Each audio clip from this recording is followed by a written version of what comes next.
everybody. I am Andrew Duncan, broadcasting live from 99.5 ESPN Emporia. Don't forget, you can be part of the show simply by following us on Twitter, Facebook, and Instagram. Then that way you can drop comments, tag us in questions, etc., and get it all read and live answered over the radio. Additionally, you can call in at 620-343-6143. That is 620-343-6143. Don't forget, you can listen live all day, every day at 99.5 ESPN.com. That's 99.5 ESPN.com. And, of course, you can take us with us wherever you go simply by downloading the app 99.5 ESPN, available on your Android and iPhone device. Gosh, man, I am so glad this weather cooled down. I mean, I'm listening to this song, and to me, it's one of those songs that signify, like, it's summertime. You hear it on the radio, like, you know it's summertime, right? But I'm glad it was only like 81 degrees, something like that outside. The rain and drizzle just kind of really cooled everything down on so many different levels. And it's really great because, obviously, it makes traveling easy. And speaking of travel, I was telling everybody about James Lowe getting ready to be on the program. James, Jiggy Jaguar. What's up, sir? Dude, you have... First of all, I want to give people some stats about you. Because you are broadcast live basically all over the country, my man, through radio. iHeartRadio and all sorts of things. Yeah, it's just like, I mean, this, like, all over the place, man. How'd you do it? I mean, because it's not something that just happens overnight, especially in our business. I've put a lot of work in. Not as much work as you have, but I've put work in, my friend. I don't know about that, amigo. I think the experience in the room when it comes to that big dog is definitely you, sir. Before, I wanted to talk about this, but I'm glad that we've got somebody else in here to discuss it with me. Because as you know, James, one of the things that I've been talking about, and Dusty Spalding, who you and I both know, he was in here yesterday, and we were talking about MMA becoming a fad. The CM Punk fight, do you think that signifies exactly what is wrong with MMA right now? I think they bought a bad bill of goods, my friend. How did he even find work? He's never done any kind of MMA training. He's unathletic. Completely.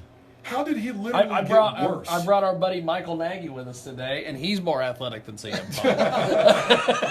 Oh, man.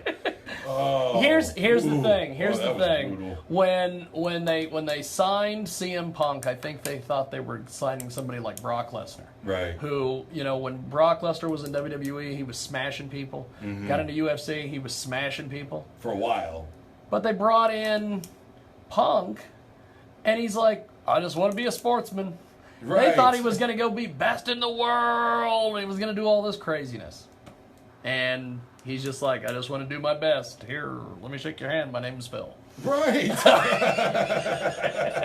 Well, and the best part about it was, okay, so like after the first loss, like I listened to his speech and I thought this is something that he really put a lot of thought into, right? Yes. And so for the second fight, a part of me said, okay, he's going to get better. I know he's going to put the time in. Right. I know he's 40 years old, but I think a big part of it had to do with the lawsuit with Vince McMahon, because after he won that, if you watched it, the guy who was talking to him said, "Oh, you're in great shape." He was 1-1 that week. Well, and he didn't, right? He didn't look good. He looked dehydrated. He had bags under his eyes. He didn't look healthy at all. And in the octagon, he looked really out of shape, man. Yes. I mean, come on. Who fights in the octagon at his weight class that has a pooch in your gut like that, dude? He's not a heavyweight. Come on. See, I can get away with that. When I go out there and exactly. fight, I'm a heavyweight, so I don't have to worry about losing weight. But with him, he gets in there and he just, like I said, I think everybody thought they were getting CM Punk, but instead they got Phil Brooks. Well, and the thing about it is he's not really a striker. We found that out. He doesn't really have much of a grapple game, and he kept trying to take down Jackson. And see, this is the thing. If you remember, and I know you know this, you look up CM Punk on YouTube. He's doing like jiu-jitsu with the Gracies. All over the place, yeah. And it's like he gets in there and he's like, I don't remember any of this. Yeah.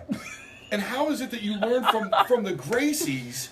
But I mean, come on. I mean, if I was Hoist, I wouldn't want to take any responsibility or credit whatsoever for training him, man. It's just absolutely amazing. I couldn't do it. And the thing about it is Hoist Gracie, one of the guys that obviously you and I both know, that Yes. you and I have both interviewed, he's always talked about more the pride aspect of what goes into doing MMA and proving that your style is the best.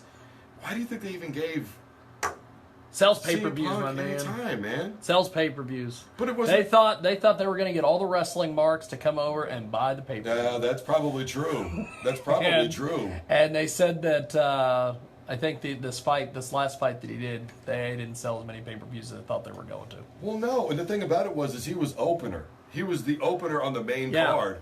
But that was barely and a prelim Dana said fight. they should have put him on Fight Pass. Oh, barely. I mean, barely a prelim fight, bro. That was an ugly nightmare. It's not good. It's just not good. I asked this to Dusty. I've asked this to a lot of guys. Yeah. Is MMA a fad now? It might be. I mean, although they just did get what? ESPN. Yeah, they did. ESPN ESPN gave him some money. But so do you know how that all came about? No. Is Fox decided to take WWE. They're taking WWE show now. Speaking of getting a bad bill of goods. Right. And you know what did that was Ronda Rousey. Yes. I can guarantee you that was the deciding factor. Unfortunately, it was Ronda. Did you see who can't act? No, I don't know. Really can't. I don't know if you've seen any of her matches. No, she can't act. Now, I will say this. They're rebranding her as the female Stone Cold now, though. She has got she's got some moves in the ring, though, man. Yes. She's got some moves. She's got her angry face, though. She does have that. Everything else is pretty She's got an angry face. She's always trying to, hold back the laughter, though, yes. dude. You know what I mean? And she wants to be Roddy Piper so bad. No, it's never going to happen. It's never going to happen. That was the thing that I questioned was, can she embody that? And I don't think so. Here's the thing, though. She's done some interviews here lately with ESPN. She never said that she was done in the octagon. And I asked this question before, teach her and how she to box. coming back. Right. I mean, do you think she would? Do you think she'd go back and be in the octagon? If somebody taught her how to box, I think she'd go back. Hell, you introduce her to your buddy Nico Hernandez. You can teach her how to strike. You know what bothers me is she beat people like Kat Zingano. I mean, it was the strikers, like you say, like Holly Holm and Amanda Nunes. They got the better of her because they knew how to close off the ring against her, and they wouldn't allow her to take her down. I mean, that was the main thing. But I still maintain to this day the Amanda Nunes fight, that was a bad stoppage. Really? Absolutely. She was completely aware. She was getting hammered. Oh, come on, Drew. We have... Hey, the Chech Congo. Hold on, remember the Chech Congo fight where he was getting annihilated? Well, that too. And they thought and then he came back. Right, they thought that fight should have been stopped, and he didn't. And Chech won that fight. and that was after Chech did a barrel roll in the octagon. He was getting beat up so bad, and he just kind of stood up and he's wobbling all over the place. Come on, James. Don't tell me, come on, Drew. Come on, man. Come on, Jay. This is my show, bro. That's right. That's right. I don't go on your show like a fool. All right. Although you've tried to get me to, I'm never doing a Sunday with Jimmy Jaguar. Do not. No, you have too much of a reputation to uphold. If you want to have me on like a Tuesday, that's cool, bro. You have a professional reputation to uphold. Yes. More like it's like earlier when you made the comment about it being nice and there was some drizzle. I'm like, drizzle? I know someone who's but we won't get into that here. Oh, man. It was amazing to me, though, because Brandon Schaub, right, who you and I obviously both know who he is in MMA. I think he's got an 11-5 record, somewhere in that vicinity. He's not bad, but he's not great either, obviously. But he called it cringeworthy during the CM Punk fight is the main thing that I wanted to touch on with this. Because he said that, calling Mike Jackson a prolific striker was just basically Joe Rogan just trying to do what he could to hype the fight up. But on some level, Rogan's been getting in trouble a lot this week. Chael Sonnen doesn't like him. Oh, I know, man. There's all sorts of people that don't like Joe Rogan this week. What's crazy is to me, though, is it's almost like all the respect for Rogan has gone out the door over the last probably year or so, and it's really since the UFC cut him. Before that, nobody really had anything bad to say about him. Now, because he's basically there part-time, everybody wants to take shots at him all of a sudden. Well, they got Jimmy Smith waiting in the wings, so they can boot Rogan out of there when his contract's up, put Jimmy Smith in. And everybody likes Jimmy. He's a good guy, but I mean, that's the only thing I can think of. But I mean, but think about it like this. Though. It was cool because you and I both met him, right, for the Bellator fights. Yeah. Really good dude. But I mean, on some level, don't you look at him and go, carbon copy or carbon copy? Yeah. Joe Well, you're right on. He's real cocky, and he's carbon copy. He is. You're right about both of those. I know I am. I mean, I don't. Where do you think it stems from though? Why do you think all of a sudden people are going after Joe Rogan? Easy target. Probably.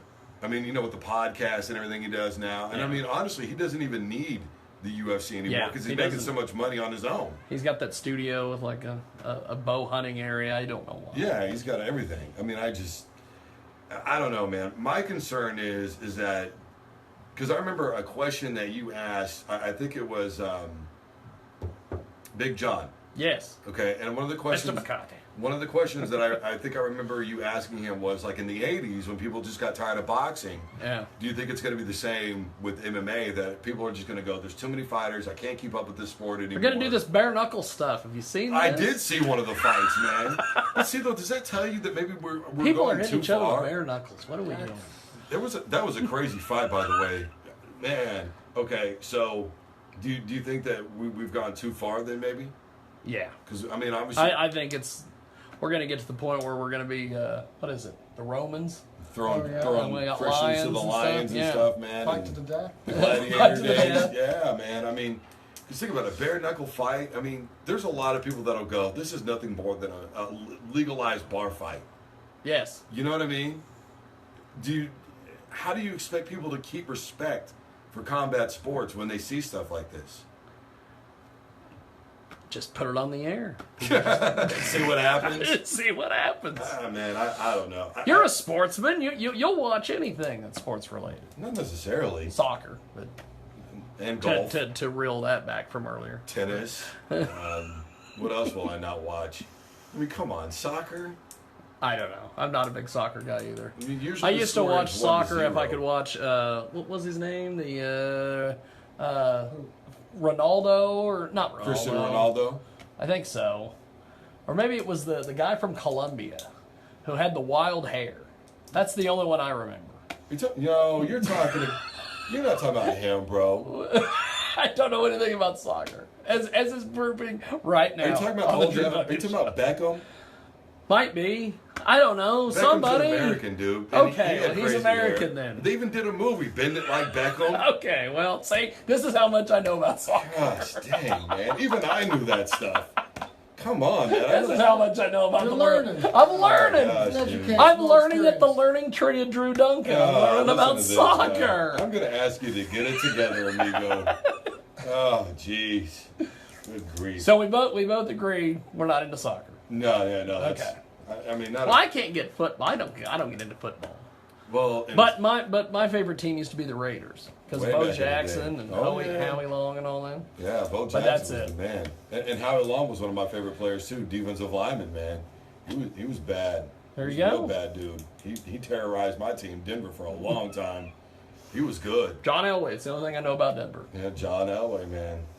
I just, in terms of MMA, I think, getting back to the MMA, right? To me, it's gotten out of control. Yes. Because obviously CM Punk is from Chicago, and they used him to sell tickets. To sell tickets and sell pay-per-views. Yeah. Come on.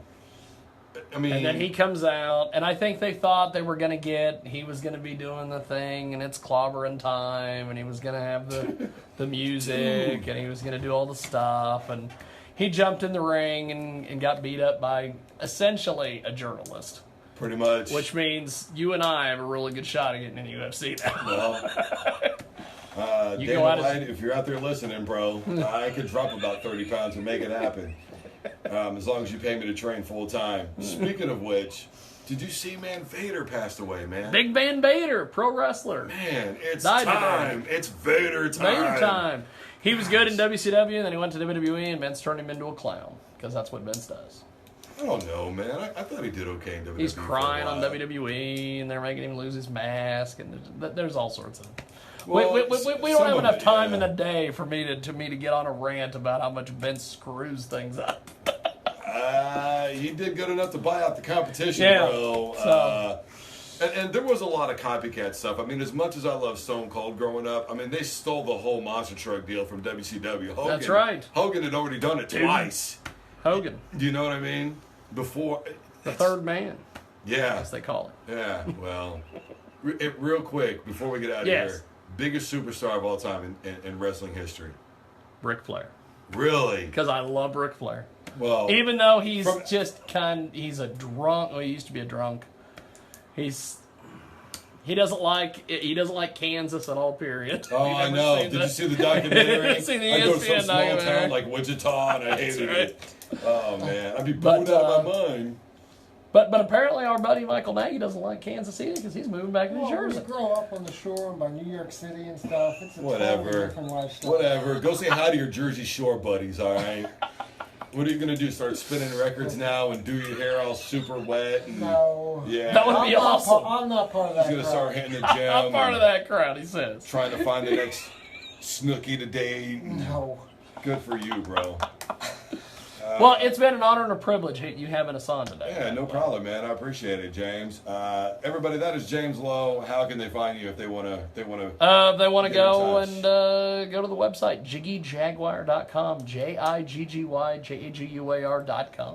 There it is, everybody. James Lowe, Jiggy Jaguar.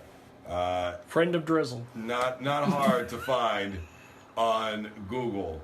James Lowe hanging out. Guys, I am Drew Duncan. We're going to take a quick break. We have plenty more to get to.